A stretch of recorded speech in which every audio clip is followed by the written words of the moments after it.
ओम श्रौत्रार्हन्ति चणैर्गुण्यैर्महर्षिभिर्हरिवन्तोष्टूयमानोऽप्यगुणो विभुर्विजयतेतराम् पूर्वार्धे कथितास्तुर्यपञ्चमाध्यायवर्तिनः प्रत्यया अथ कथ्यन्ते तृतीयाध्यायगोचराः। नमः सर्वेभ्यः श्रोतृभ्यः। अस्माभिः गतपाठे यद्यत् पठितं तद् एकवारं स्मरामः। वयं वैयाकरणसिद्धान्तकौमुदी इत्याख्यस्य ग्रन्थस्य तत्र तिङन्ते सन्प्रकरणं पठन्तः स्मः। प्रकरणस्यास्य अस्माकं क्रमे 19 पाठः गतपाठः प्रवृत्तः। अस्मिन् 19 पाठे तत्र वयं स्तौतिण्योरेव षण्यभ्यासात् इति सूत्रस्य दलकृत्यं ग्रन्थकारे यद् प्रस्तुतं तत्सम्बद्धस्य सन्नन्तस्य धातोः रूपाणि आदौ साधितवन्तः उक्तवन्तः। तत्र स्तौतिण्योः किम् इति पृष्टं सिसिक्षति इति। अयम् अत्र ष्टुञधातुः नास्ति, न च ण्यन्तः धातुः वर्तते। अतः तत्र अभ्यासेन परस्य सस्यषत्वमपि न भवति इति। ततः उपसर्गात् तु स्थादिष्वभ्यासेन चाभ्यासस्य इति षत्वं भवति। अतः तत्र उक्तं परिशिशिक्षति इति। परिशिशिक्षति इति तत्र अस्माभिः परि उपसर्गपूर्वकात् तत्र इणगतौ धातोः सन्नन्तं रूपमिदं साधितम्। अत्र षत्वं भवत्येव इति। ततः उक्तं स्तौतिण्योरेव षण्यभ्यासात् इत्यत्र षणि इति कुतः उच्यते चेत् तिष्ठासति इत्यत्र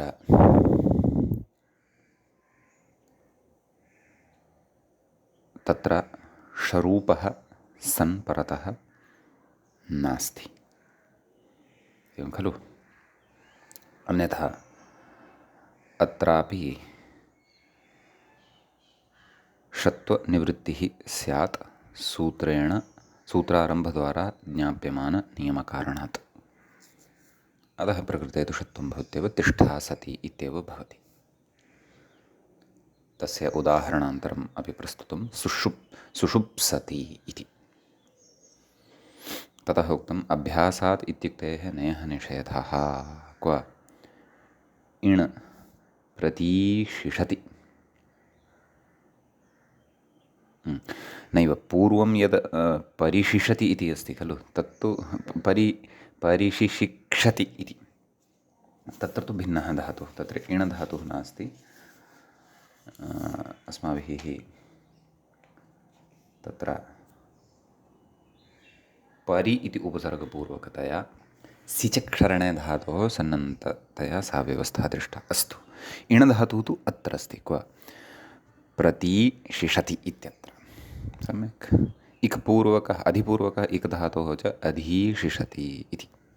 नाम सूत्रे अभ्यासग्रहणसामर्थ्यात् प्रकृते तु षत्वं भवत्येव। नाम अनभ्यासात् परतः विद्यमानस्य सकारस्यापि षत्वं प्रकृते भवत्येव इत्युक्तम्। तदनन्तरं सूत्रम् अग्रे पठितम् अस्माभिः। सस्विदिस्वदिसहीनाञ्च इति। तस्य सूत्रस्य अर्थः दृष्टः। अभ्यासेन परस्य ण्यन्तानाम् येषां सस्य स एव नशः षणिपरे, नाम आदेशप्रत्ययोः इत्यनेन प्राप्यमाणस्य षत्वस्य बाधः अत्र भवति इति। सिस्वेदयिषति इति स्विदधातोः उदाहरणं दृष्टं। सिस्वादयिषति इति स्वदधातोः उदाहरणं दृष्टं। सिसाह यिषति इति सहधातोः उदाहरणं दृष्टं। ण्यन्तात् सन्नन्तम्। अत्र सर्वत्रापि सस्य सविधानसामर्थ्यात् अभ्यासेन परस्य ण्यन्तानामेषां सस्य सकारविधानसामर्थ्यादेव षत्वं न भवति इति तत्र एतस्य सूत्रस्य सर्वाणि उदाहरणानि दृष्टानि। ततः स्थादिष्वेव अभ्यासस्य इति तत्र स्थादिष्वभ्यासेन चाभ्यासस्य इति पठितः नियमः पुनः अत्र स्मार्यमाणः वर्तते। तस्मिन् विषये काचित् चर्चा अस्माभिः आरब्धा। तत्र उक्तं स्थादिषु एव अभ्यासस्य इति नियमात् न इह इति।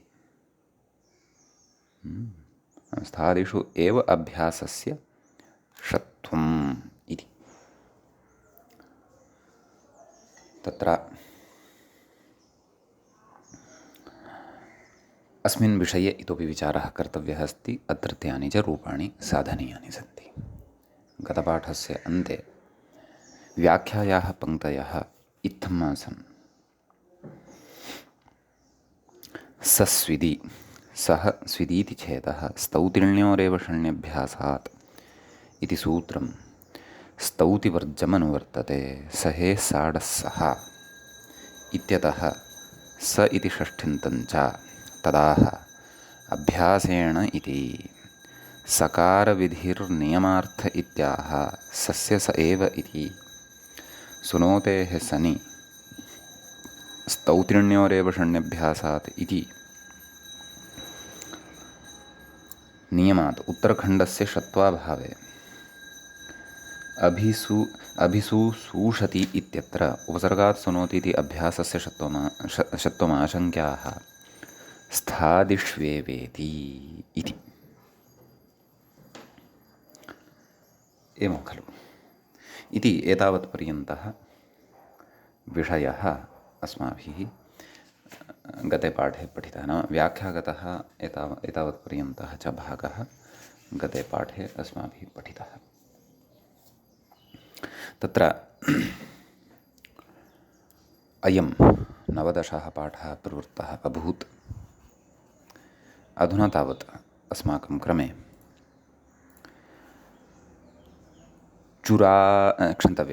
तिङन्तप्रकरणे सन् प्रकरणस्य अस्य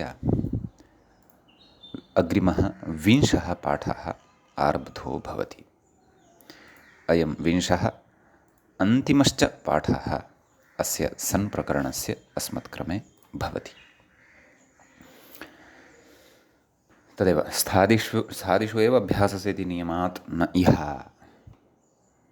इह नाम इह षत्वं न इति खलु उच्यमानं वर्तते। तत्र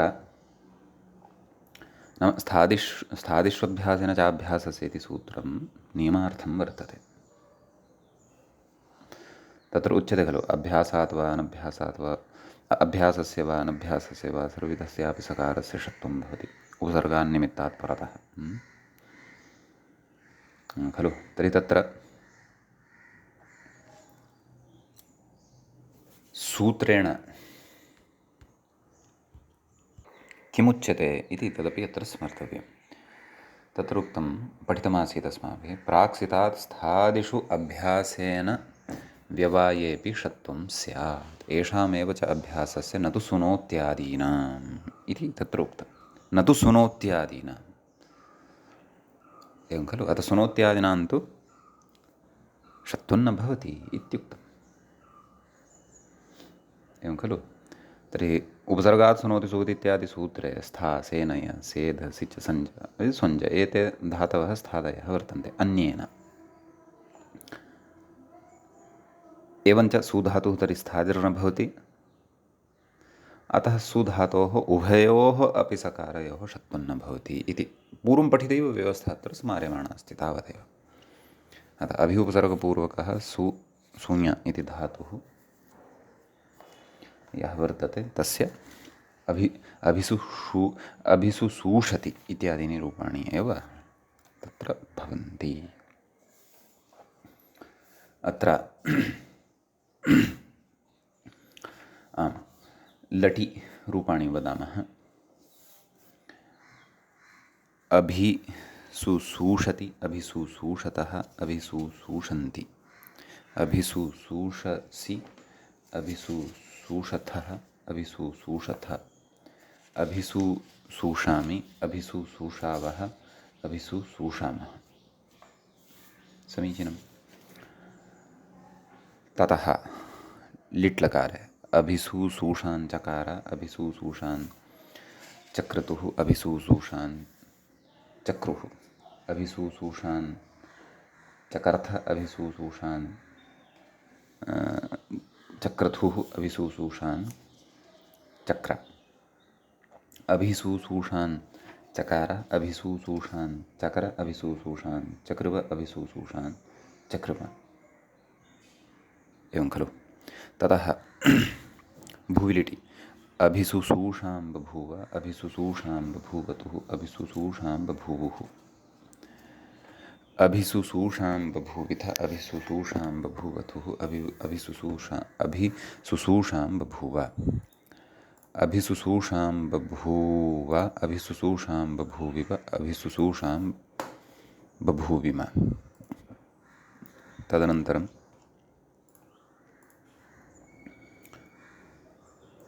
अग्रे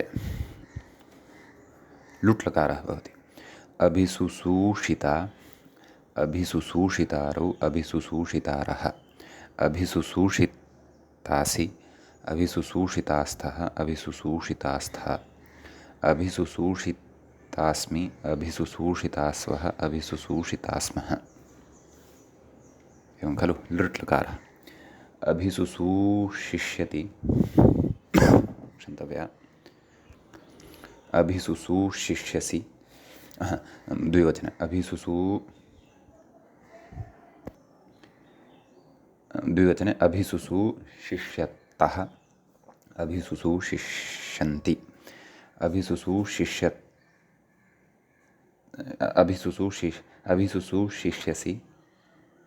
अभिसूसूषिष्यथः अभिसूसूषिष्यथः अभिसूसूषिष्यामि अभिसूसूषिष्यावः अभिसूसूषिष्यामः। ततः अग्रे लकारः भवति। नहीं, असिलिटि अपि वक्तव्यानि खलु। अभिसूसूषा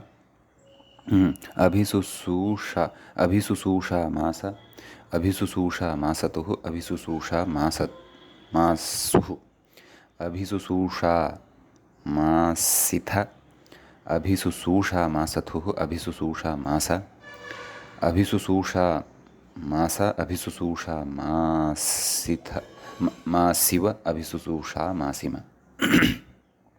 सम्यक्। तदनन्तरं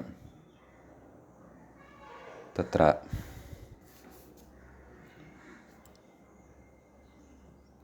लुट्लकारः भवति। तत्र अभिसूसूषिता अभिसूसूषितारौ अभिसूसूषितारः अभिसूसूषितासि अभिसूसूषितास्थः अभिसूसूषितास्था अभिसूसूषितासि अभिसूसूषितास्मि अभिसूसूषितास्वः अभिसूसूषितास्मः। समीचीनम्। अग्रे लृट्लकारः भवति। अभिसूसूषिष्यति नैव अभिसूसूषिष्यति अभिसूसूषिष्यतः अभिसूसूषिष्यन्ति अभिसूसूषिष्यसि अभिसूसूषिष्यथः अभिसूसूषिष्यथ अभिसूसूषिष्यामि अभिसूसूषिष्यावः अभिसूसूषिष्यामः। समीचीनं। तदनन्तरं लोट्लकारः भवति। अभिसूसूषतु अभिसूसूषतात् अभिसूसूषताम् अभिसूसूषन्तु अभिसूसूष अभिसूसूषतात् अभिसूसूषतम् अभिसूसूषत अभिसूसूषम् अभिसूसूषाव अभिसूसूषाम इति नैव उत्तमपुरुषमया सम्यक् न उक्तानि। अभिसूसूषाणि अभिसूसूषाव अभिसूसूषाम एवं रूपेण। ततः अग्रे लङ्लकारः भवति। आटश्च नैव अडागमः एव, परन्तु उपसर्गात् पूर्वं धातोश्च पूर्वम्। अतः अभ्यसूषत् अभ्यसूषताम् अभ्यसूषन् अभ्यसूषः अभ्यसूषतम् अभ्यसूषत अभ्यसु सुषम् अभ्यसु सुषाव अभ्यसु सुषाम विधिलिङ्गलकारः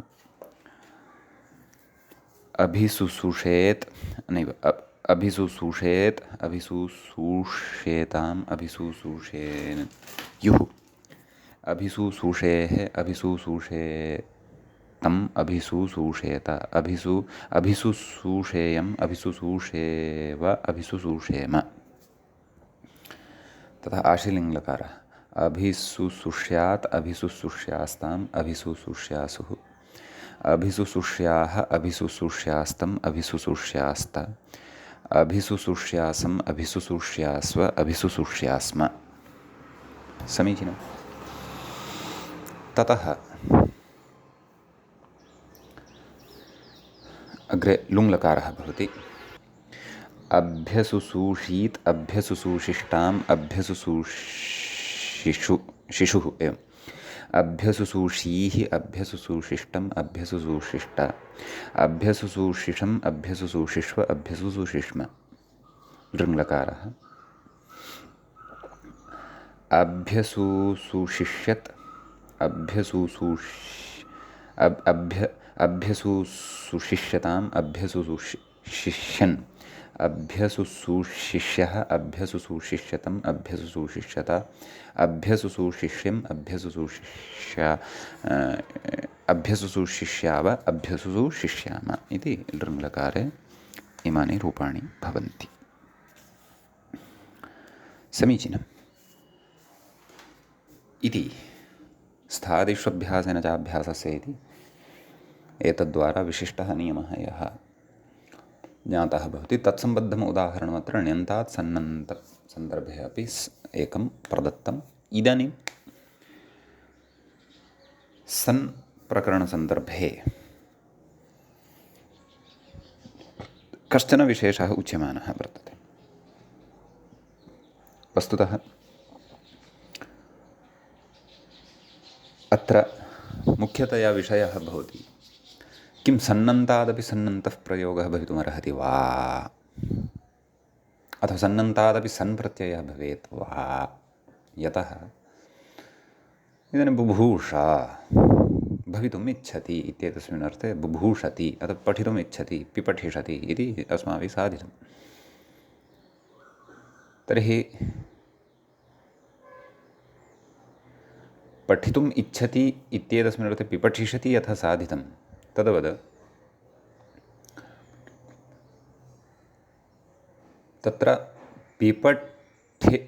पिपठिषुं किमपि तद् अनिष्टं भविष्यति पिपठेष्टुं किमपि एवम् इच्छति न पठनस्य इच्छायाः इच्छां करोति किम् एतस्मिन् अर्थे अपि प्रत्ययः भवितुमर्हति वा नाम सन्नन्तात् सन् प्रत्ययः यदि सन्नन्तस्य धातु संज्ञा भवति खलु अतः सन्नन्तादपि सन् प्रत्ययः किं भवेत् वा कश्चन निषेधः अस्ति वा निषेधः भावे प्राप्यमाणः तु अस्ति एव खलु यतोहि सनाद्यन्ताधातवः इत्यनेन धातुसंज्ञा भवति पुनः तस्मात् धातोः कर्मणसमानकृतकादिच्छायां वा इत्यनेन सन् प्रत्ययः भवत्येव खलु भवेदेव खलु इति चेत् तस्मिन् विषये शास्त्रे कः नियमः किं प्रामाण्यं का परिपाटी इति अत्र उच्यमानमस्ति परन्तु अत्र तस्य नाम सन्नन्तात् सनः सन्विधेयो वा न वा इति प्रसङ्गे सति अन्येपि केचन प्रत्ययाः वर्तन्ते तदन्तेभ्यः सः प्रत्ययः न भवति अतः ते के अन्येति एकया कारिकया अत्र सङ्कलनं कृतं वर्तते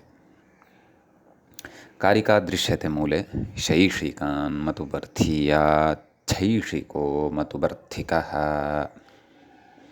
सरूपप्रत्ययो नेष्टः सन्नन्तान्न सनिष्यते इति समीचीनम् कोऽर्थः इदं वस्तुतः श्लोकवार्तिकं भवति व्याख्याता कथयति शैषिकादिति सन्विधायकसूत्रस्थमिदं वार्तिकं तत्र भाष्ये श्लोकवार्तिकं भवति इदं शैषिकात् स्वरूपः शैषिकः प्रत्ययः न अन्वयं कथयन् अस्ति कथम् अन्वयः वर्तते तद्धितप्रकरणम् अस्माभिः पठितमस्ति। अतः अस्य अत्र श्लोकवार्तिके तद्धितसम्बद्धः यावान् विषयः अस्ति तस्य अवगमने क्लेशः एव न भविष्यति। कथयति शैषिकात् स्वरूपः शैषिकः प्रत्ययः न। अग्रे कथयति मतुवर्थीयात् स्वरूपः मतुवर्थिकः प्रत्ययो न। मूले उक्तं खलु शैषिकान् मतुवर्थीयात् शैषिको मतुवर्थिकः यथासङ्ख्यनियमः यथासङ्ख्यसम्बन्धः अस्ति तत्र श्लोके अपि। नाम शैषिकात् शैषिकः मतुवर्थीयात् मतुवर्थीयः न इष्टः इत्यत्र अन्वयः भवति सर्वत्र। कथयति शेषाधिकारे विहितः शैषिकः भवार्थे अध्यात्मादित्वात् ठञ् क्व शैषिकः इत्येतस्मिन् पदे शेषे भवः शैषिकः मतुबर्थे भवः मतुबर्थीयः गहादित्वात् छः। सम्यक् मतुबर्थः अस्य अस्ति इति मतुबर्थिकः अत इनिठनौ इति ठन् नाम वार्तिके पदानां व्युत्पत्तिं कथयन्नस्ति। स्वरूपप्रत्ययः नेष्टः नाम समानरूपं ययोः शैषिकयोः वर्तते ययोः मतुवर्थी ययोः वर्तते तदन्तात् तत् नाम तत् शैषिकान्तात् स एव प्रत्ययः न भवति। मतुवर्थीयान्तात् तत्स्वरूपवान् प्रत्ययः एव न भवितुमर्हति। तत् कथं न भवितुम् अग्रे उदाहृत्य द्रक्ष्यते। एवं खलु एवमेव इच्छार्थकः यः सन्नन्तान् न सन्निष्यते इत्यपि अस्ति खलु तस्मात् इच्छार्थकः सन् पुनः न भवति इति भावः इति श्लोकवार्तिकस्य अस्य अर्थो भवति। एवं किल। अग्रे कथयति शालीये इति मूले पश्यन्तु स्वरूपः किं नैव ततः अपि पूर्वमस्ति खलु मूले शैषिकाच्छैषिकः स्वरूपो न एतस्य तु विषयः उक्तः व्याख्यातः तेन शालीये भवः इति वाक्यमेव न तु छान्ताच्छः। व्याख्याता कथयति शालायां भवः शालीयः वृद्धाच्छः शालाशब्दात् छः प्रत्ययः भवति खलु शालीये भवः इत्यर्थे शालीयशब्दात् पुनश्छोनेत्यर्थः। शालीये भवः इत्यस्मिन् अर्थे पुनः समानस्वरूपे एव शैषिकः छ प्रत्ययो न भवति। एवं खलु वृथा गौरवम् अनिष्टरूपमपि शालीय एतस्मात् पुनः छ प्रत्ययः कृतः स ईयादेशः शालीय ईय शालीयीय एवं प्रत्ययपरम्परा एव स्यात्। एवं खलु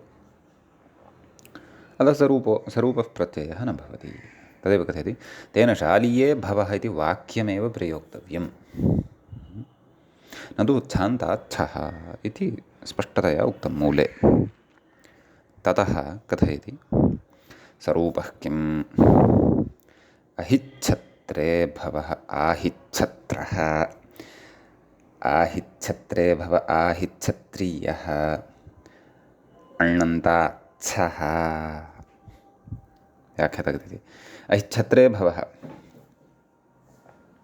कथयति आहिच्छत्रः नाम तत्र अहिच्छत्रशब्दात् व्याख्याता कथयति आहिच्छत्रे भवः नैव परन्तु मूले तु अहिच्छत्रे इति दृश्यते खलु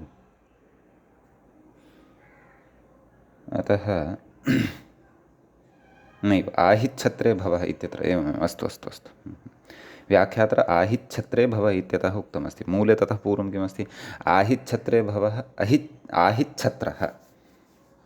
व्याख्याता कथयति आहिच्छत्रशब्दः भवार्थे अणन्तः नाम अहिच्छत्रे भवः इत्येतस्मिन् अर्थे आदौ अण्प्रत्ययः भवति तत्र भवः इत्येतस्मिन् अर्थे औत्सर्गिकः आहिच्छत्रः इति शब्दः सिद्धः भवति। एवं खलु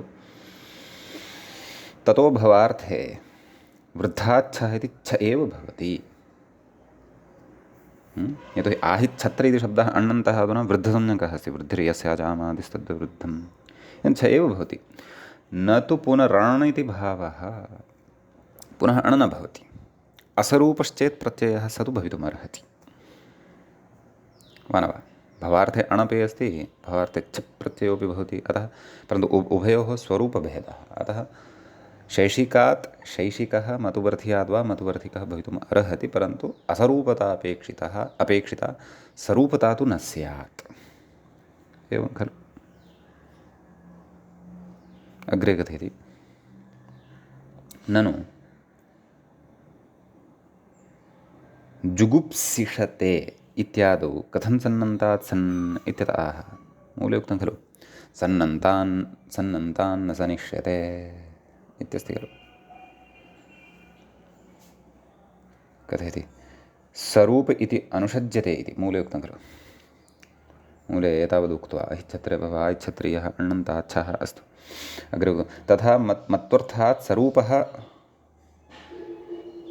सः न स्वरूपः स न वस्तुतः सन्न इति भवेत्। नैव तथा नास्ति। मत्वर्थात् स्वरूपः स न नाम सः न, एवं तत्र तच्छब्दस्य सः इत्येव अस्ति इति चिन्तयामि। मत्वर्थात् स्वरूपः सः न कः नाम स्वरूपः मत्वर्थः न इति भावः, मत्वर्थः प्रत्ययः न इति भावः।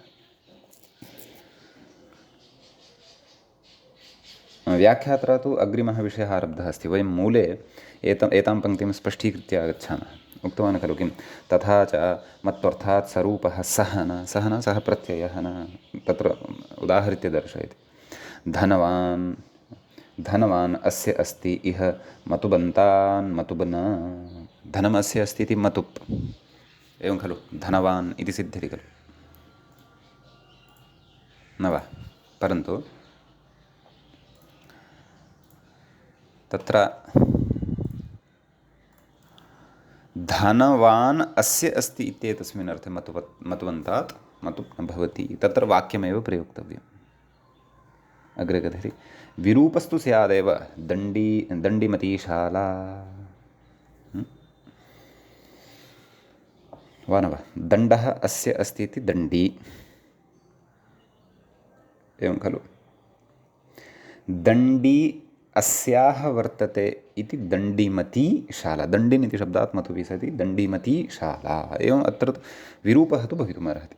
स्वरूपः मतुबन्तात् मतुपः भवितुं नार्हति इति भावः। अग्रे कथयति इदानीं व्याख्यायाः तद् अवतरणिकां पठामः। ननु जुगुप्सिषते इत्यादौ कथं सन्नन्तात् सन् इत्यतः आह जुगुप्सिषते, एवं खलु। तत्र सन्नन्तान् न सनिष्यते इति नियमः न प्रवर्तते वा? एवं खलु। तर्हि तत्र कथयति कथमिति कथयति स्वरूप इति अनुषज्यते इति। स्वरूपः इति अनुषज्यते, अर्थद्वारा सादृश्यं तस्य अर्थः। अत्र अर्थद्वारा सादृश्यं विवक्षितं वर्तते। यदि इच्छार्थे सन्विहितः वर्तते तर्हि तस्मात् इच्छार्थकः सन् भवितुं नार्हति। यदि स्वार्थे सन्नस्ति तर्हि तस्मात् स्वार्थसन्नन्तात् इच्छार्थकः सन् भवितुमर्हति। स्वार्थसन् अस्माभिः पूर्वं पठितः खलु, गुप्तजिगितिभ्यः सन्मान् वर्धनांशान्भ्यः दीर्घश्चाभ्यासस्य इत्यादि, एवं खलु। तदेव कथयति अग्रे सन्नन्तान् न सनिष्यते इत्यत्रापि स्वरूपः इति अनुषज्यते इत्यर्थः। नन्वेवमपि जुगुप्सिषते इत्यत्र स्वरूपस्य कथं सनः कथं प्रवृत्तिः इत्यतः आह अर्थद्वारे इति। कथयति शब्दतो वैरूप्यस्य असम्भवात् अर्थद्वारकम् एव सारूप्यं विवक्षितम् इति भावः, एवं खलु। सनः विषये अर्थद्वारकं सारूप्यं यत्र वर्तते तत्रैव निषेधः, अर्थभेदः यत्र वर्तते तत्र तु निषेधः न। एवमेव वस्तुतः अत्रापि सर्वत्र शैशिकात् मतुवर्थीयात् शैशिको मतुवर्थीकाः, शैशिकात् शैशिकस्य निषेधः कदा? आकारगतसाम्यं यदि अस्ति, नाम रूपगतसाम्यम् अपि यदि अस्ति, रूपगतसाम्ये सति अर्थगतसाम्यम् अपि तत्र भवेत्। रूपं समानमस्ति, अर्थः भिन्नः अस्ति, तदा अयं निषेधः न प्रवर्तते। मतुवर्थिकस्य विषये अपि तथैव चिन्तनीयम्। एवञ्च प्रकृते अपि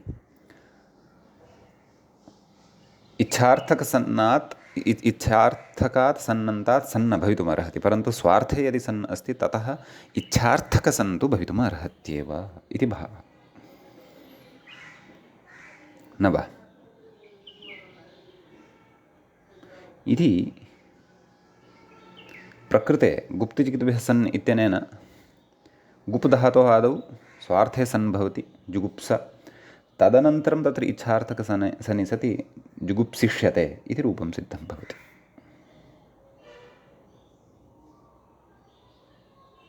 तदेव मूले तदुक्तं तेनेति। तेन इच्छासन्नन्ताद् इच्छासन्न, स्वार्थसन्नन्तात् तु स्यादेव, जुगुप्सिषते मीमांसिषते कथयति, इच्छासन्नन्ताद् इच्छासन्नेति लभ्यते इत्यर्थः। स्वार्थेति स्वार्थसन्नन्ता तु इच्छासन् भवत्येव इति उच्यते। एवं खलु? यथा जुगुप्सिषते, अत्र जुगुप्सा इति एतावान् धातुः तु अस्माभिः ज्ञायते, साधितः वर्तते। एवं खलु? जुगुप्स इति स्वार्थसन्नन्ताद् इच्छार्थकसन् भवति, तस्य इडागमः जुगुप्स इसा। एवं खलु? अतो लोपः इत्यनेन प्रथमसनः यः अकारः सः लुप्यते। जुगुप्स इस, जुगुप्सिसा, जुगुप्सिषा। समीचीनम्। अत्र पूर्वत्सनः इति प्रवर्तते, अतः आत्मनेपदत्वं भवति। जुगुप्सते इति आत्मनेपदी, अतः तस्मादपि सन् यः विहितः तदपि आत्मनेपदित्वमेव भजते। एवं किल? अतः जुगुप्सिषा इति अत्र सन्नन्तात् सन्धातुः प्रवर्तते। भेदः अस्ति, यस्मात् इच्छार्थकः सन् विहितः सः तु स्वार्थे सन् वर्तते, अतः अर्थगतः भेदः अस्ति, रूपगतसाम्यम् अस्ति चेत्। निषेधाय तु उभयोः अपि साम्यम् अपेक्षितं, रूपसाम्यमपि अर्थगतसाम्यमपि इति भावः। एवं खलु? तर्हि अत्र रूपाणि वदामः।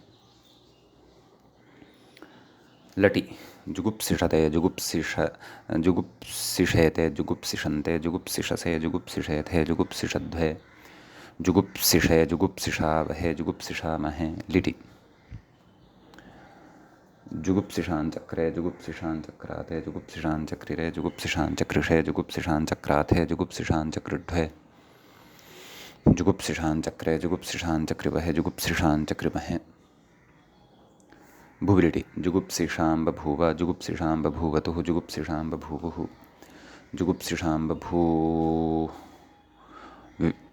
जुगुप्सिषां बभूवथुः, जुगुप्सिषां बभूव, जुगुप्सिषां बभूव, जुगुप्सिषां बभूविव, जुगुप्सिषां बभूविम। असिरिटि जुगुप्सिषामास, जुगुप्सिषामासतुः, जुगुप्सिषामासुः, जुगुप्सिषामासिथ, जुगुप्सिषामासथुः, जुगुप्सिषामास, जुगुप्सिषां मासा, जुगुप्सिषामासिव, जुगुप्सिषामासिम। लुटि जुगुप्सिषितारौ नैव, जुगुप्सिषिता, जुगुप्सिषितारौ, जुगुप्सिषितारः, जुगुप्सिषितासे, जुगुप्सिषितासाथे, जुगुप्सिषिताध्वे, जुगुप्सिषिताहे, जुगुप्सिषितास्वहे, जुगुप्सिषितास्महे। लृटि जुगुप्सिशिष्यते, जुगुप्सिशिष्येते, जुगुप्सिशिष्यन्ते, जुगुप्सिशिष्यसे, जुगुप्सिशिष्येथे, जुगुप्सिशिष्यध्वे, जुगुप्सिशिष्ये, जुगुप्सिशिष्यावहे, जुगुप्सिशिष्यामहे। लोटि जुगुप्सिषतां, जुगुप्सिषेतां, जुगुप्सिषन्तां, जुगुप्सिषस्व, जुगुप्सिषेथां, जुगुप्सिषध्वं, जुगुप्सिषै, जुगुप्सिषावहै, जुगुप्सिषामहै। लङि अजुगुप्सिषता, अजुगुप्सिषेताम्, अजुगुप्सिषन्त, अजुगुप्सिषथाः, अजुगुप्सिषेथाम्, अजुगुप्सिषध्वम्, अजुगुप्सिषे, अजुगुप्सिषावहि, अजुगुप्सिषामहि। विधिलिङि जुगुप्सिषेता जुगुप्सिषेयातां जुगुप्सिषेरन् जुगुप्सिषेथाः जुगुप्सिषेयाथां जुगुप्सिषेध्वं जुगुप्सिषेया जुगुप्सिषेवहि जुगुप्सिषेमहि आशीर्लिङ्गि जुगुप्सिषीशिष्टा जुगुप्सिषीशिष्टा जुगुप्सिषीषीयास्तां जुगुप्सिषीषीरन् जुगुप्सिषीशिष्ठाः जुगुप्सिषीषीयास्तां जुगुप्सिषीषीढ्वं जुगुप्सिषीषीया जुगुप्सिषीषीवहि जुगुप्सिषीषीमहि ततः लुङि अजुगुप्सिशिष्टा अजुगुप्सिशिषाताम् अजुगुप्सिशिषता अजुगुप्सिशिष्ठाः अजुगुप्सिशिष्ठाः नैव अजुगुप्सिष्ठाः पुनः वदामि अजुगुप्सिशिष्टा अजुगुप्सिशिषाताम् अजुगुप्सिशिषता अजुगुप्सिशिष्ठाः अजुगुप्सिशिषाथाम् अजुगुप्सिशिढ्वम् अजुगुप्सिषि नैव अजुगुप्सिषि अजुगुप्सिशिष्वहि अजुगुप्सिशिष्महि लृङ्लकारे अजुगुप्सिशिष्यता अजुगुप्सिशिष्येताम् अजुगुप्सिशिष्यन्ता अजुगुप्सिशिष्यथाः अजुगुप्सिशिष्येथाम् अजुगुप्सिशिष्यध्वम् अजुगुप्सिशिष्ये अजुगुप्सिशिष्यावहि अजुगुप्सिशिष्यामहि इति इमानि रूपाणि भवन्ति। मीमांसते अत्रापि मान् धातोः मानवदधान्दान्विः दीर्घश्चाभ्यासस्य इत्यनेन स्वार्थे सन् भवति। मीमांसा इति धातोः इच्छार्थकः सन् भवति। मीमांस स इडागमः मीमांस इस अलोपः मीमांसिस षत्वं मीमांसिषा इति धातुः जायते। अस्य लटि मीमांसिषते मीमांसिषेते मीमांसिषन्ते मीमांसिषसे मीमांसिषेथे मीमांसिषध्वे मीमांसिषे मीमांसिषावहे मीमांसिषामहे लिटि मीमांसिषाञ्चक्रे मीमांसिषाञ्चक्राते मीमांसिषाञ्चक्रिरे मीमांसिषाञ्चक्रिषे मीमांसिषाञ्चक्राथे मीमांसिषाञ्चक्रिढ्वे मीमांसिषाञ्चक्रे मीमांसिषाञ्चक्रिवहे मीमांसिषाञ्चक्रिमहे लुटि नैव भुविलिटि मीमांसिषां बभूव मीमांसिषां बभूवतुः मीमांसिषां बभूवुः मीमांसिषां बभूविथ मीमांसिषां बभूवतुः मीमांसिषां बभूव मीमांसिषां बभूव मीमांसिषां बभूविव मीमांसिषां बभूविम असिरिटि मीमांसिषामासा मीमांसिषामासतुः मीमांसिषामासुः मीमांसिषामासिथ मीमांसिषामासथुः मीमांसिषामास मीमांसिषामासा मीमांसिषामासिव मीमांसिषामासिम लुटि मीमांसिषिता मीमांसिषितारौ मीमांसिषितारः मीमांसिषितासि मीमांसिषितास्थः मीमांसिषितास्थ मीमांसिषितास्मि मीमांसिषितास्वः मीमांसिषितास्मः ततः नैव मीमांसिषितासे मीमांसिषितासाथे मीमांसिषिताध्वे मीमांसिषिताहे मीमांसिषितास्वहे मीमांसिषितास्महे लृटि मीमांसिशिष्यते मीमांसिशिष्येते मीमांसिशिष्यन्ते मीमांसिशिष्यसे मीमांसिशिष्येथे मीमांसिशिष्यध्वे मीमांसिशिष्ये मीमांसिशिष्यावहे मीमांसिशिष्यामहे ततः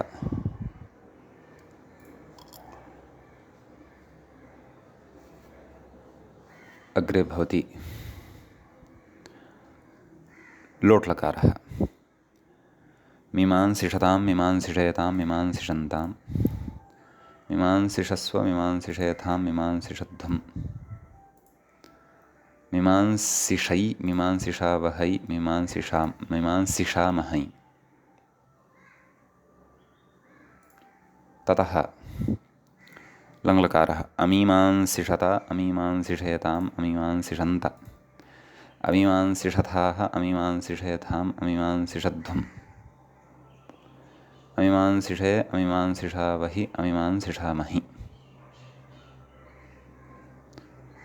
समीचीनम्। अग्रे लिङ्लकारः भवति विधिलिङ्लकारः मीमांसिषेता मीमांसिषेयातां मीमांसिषेरन् मीमांसिषेथाः मीमांसिषेयाथां मीमांसिषेध्वम् मीमांसिषेया मीमांसिषेवहि मीमांसिषेमहि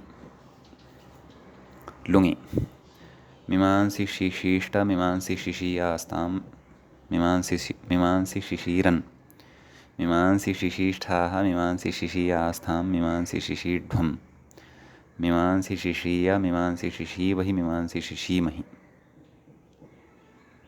ततः लुङि आशीर्लिङ्गि युक्तानि अधुना लुङि अमीमांसिशिष्ट अमीमांसिशिषाताम् अमीमांसिशिष्ट अमीमांसिशिषाताम् अमीमांसिशिषत अमीमांसिशिष्ठाः अमीमांसिशिषाथाम् अमीमांसिशिढ्वम् अमीमांसिशिषि अमीमांसिशिष्वहि अमीमांसिशिष्महि लृङि अमीमांसिशिष्यत अमीमांसिशिष्येताम् अमीमांसिशिष्यन्त अमीमांसिशिष्यथाः अमीमांसिशिष्येथाम् अमीमांसिशिष्यध्वम् अमीमांसिशिष्ये अमीमांसिशिष्यावहि अमीमांसिशिष्यामहि इति इमानि रूपाणि अत्र भवन्ति। अग्रे व्याख्याता कथयति इति श्रीवासुदेवदीक्षितविदुषा विरचितायां सिद्धान्तकौमुदी व्याख्यायां बालमनोरमाख्यायां सन्नन्तनिरूपणं समाप्तं। मूले च उक्तम् इति तिङन्ते सन्प्रकरणम् इति अत्र सन्प्रकरणं सम्पन्नं भवति।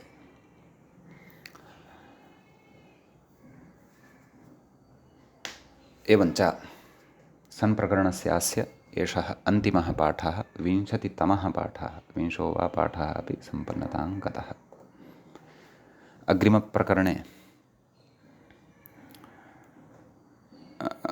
प्रकरणम् आदाय पुनः उपस्थिताः भविष्यामः।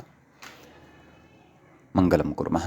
श्रौत्रारहन्ती चणैर्गुण्यैर्महर्षिभिरहर्दिवन् तोष्टुयमानोऽप्यवणो विभुर्विजयतेतरां पूर्वार्धे कथितास्तुर्यपञ्चमाध्यायवर्तिनः प्रत्यया अथ कथ्यन्ते तृतीयाध्यायगोचराः। एवञ्च अस्माकं क्रमे सन्प्रकरणस्यास्य 20 पाठः सम्पन्नतां गतः। सम्पन्नतां च गतमिदं प्रकरणं नमः सर्वेभ्यः श्रोतृभ्यः भवद्भ्यः।